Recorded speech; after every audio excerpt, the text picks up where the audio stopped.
Good evening, everyone. Today I am discussing about simple goiter.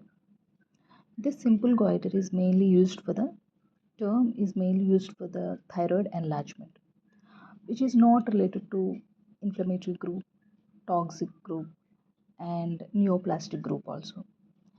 This is mainly due to increased thyroid stimulating hormone secretion, uh, which increases the stimulation of the gland to cause enlargement of the gland.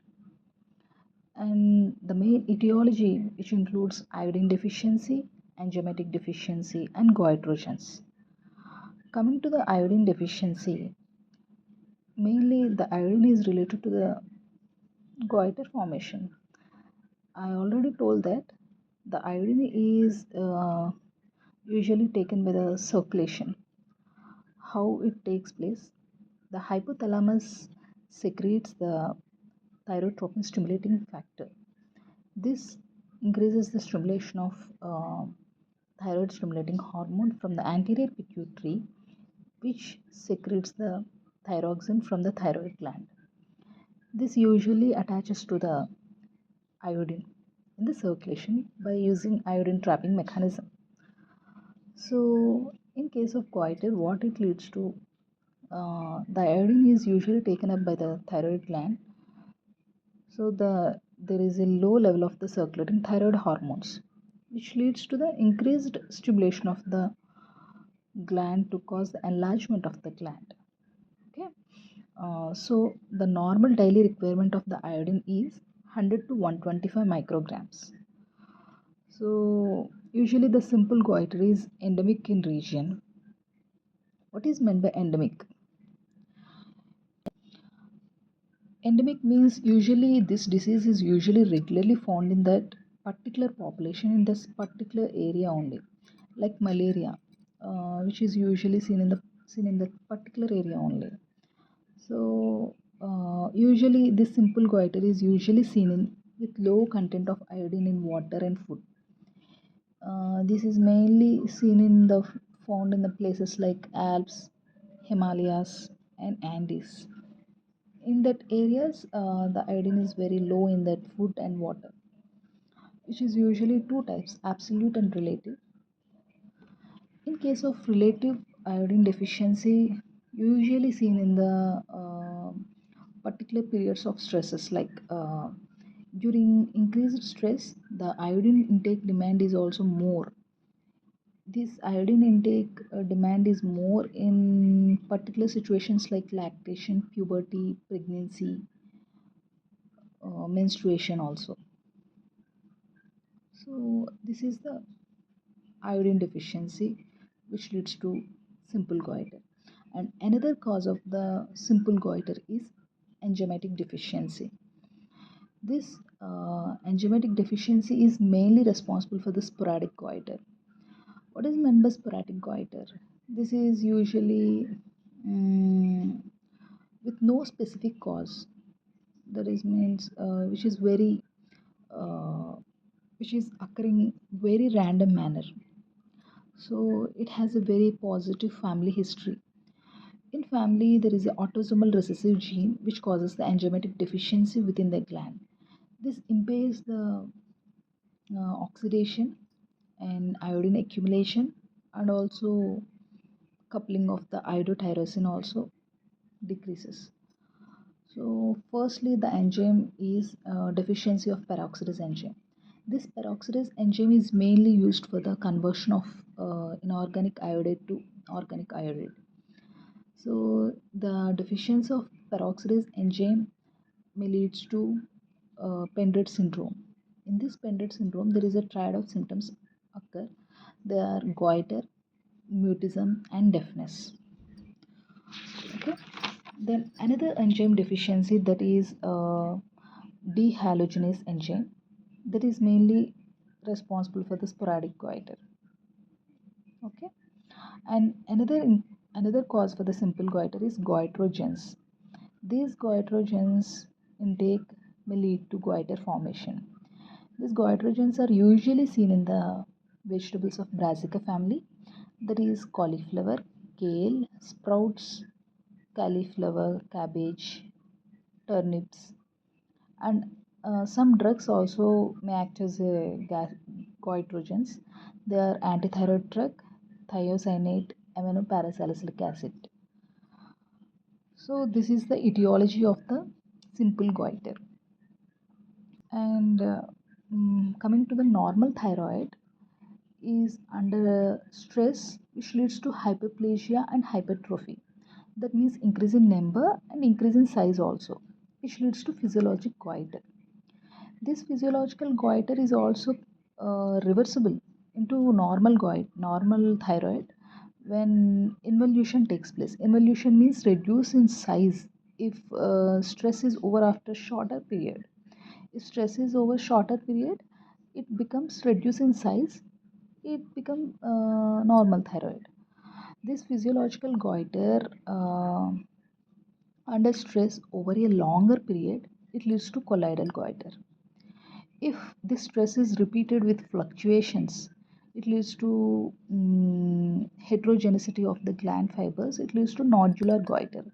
This colloidal goiter is also converted into simple nodular goiter when recurrence of stress takes place, which is converted into nodular goiter also. Okay, then coming to this is the normal thyroid follicle. If there is decrease in iodine and increased thyroid stimulating hormone, which leads to diffuse hyperplastic goiter. That means involution takes place. If there is hyperinvolution, there is hypershrinkage takes place, it leads to flattening of the epithelium takes place, and the colloid is distended in the follicles. So, so this distension into the follicles, it leads to hemorrhage. So there is a central necrosis takes place. They coalesce to form the nodule. There is a colloidal goiter.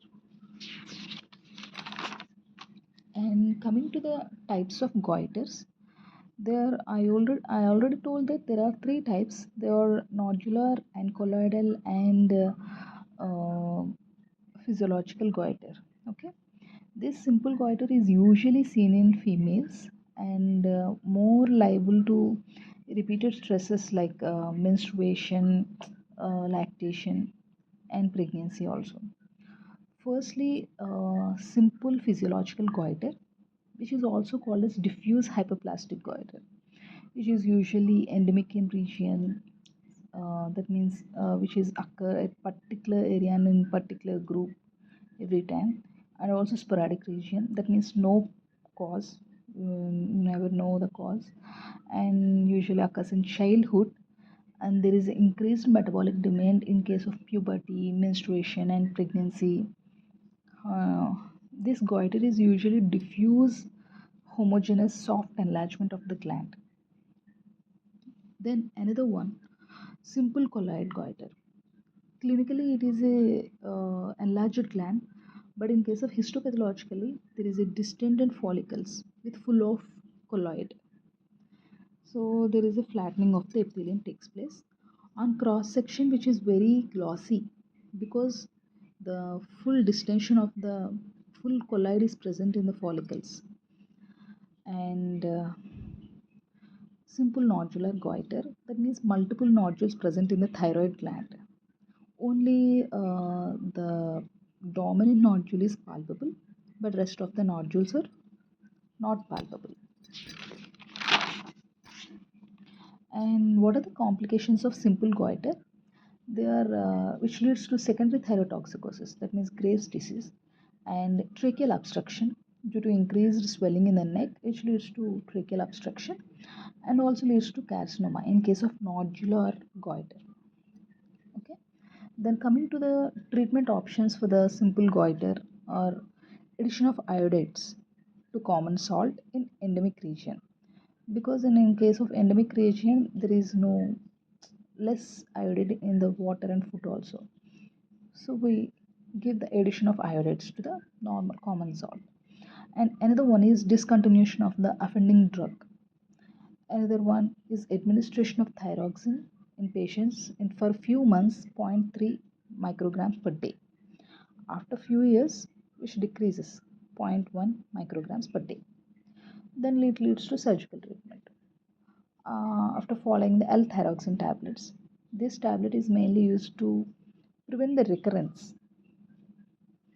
After only we can go for the surgical treatment. Then coming to the another type of goiter, that is retrosternal goiter, which is usually derived from the lower pole of the multinodular goiter, and in men usually with short necks and short strong pretracheal muscles, there is increased intrathoracic pressure occur, which tends to draw the goiter into the superior mediastinum. So which is classified into three types. They are substernal, plunging, and intrathoracic. In case of substernal, that means above the sternum, which is palpable from the neck. But in case of plunging, which is not palpable, but in case of increased thoracic pressure like sneezing, coughing, which pushed into the neck. But in case of intrathoracic pressure, intrathoracic goiter, which is never palpable and completely inside the thorax. And the main treatment for the treatment option for the retrosternal goiter is resection. Okay, thank you. Today we're completing the simple goiter. Next, we are talking about the toxic goiters. Tomorrow we will discuss about the toxic goiters. Thank you.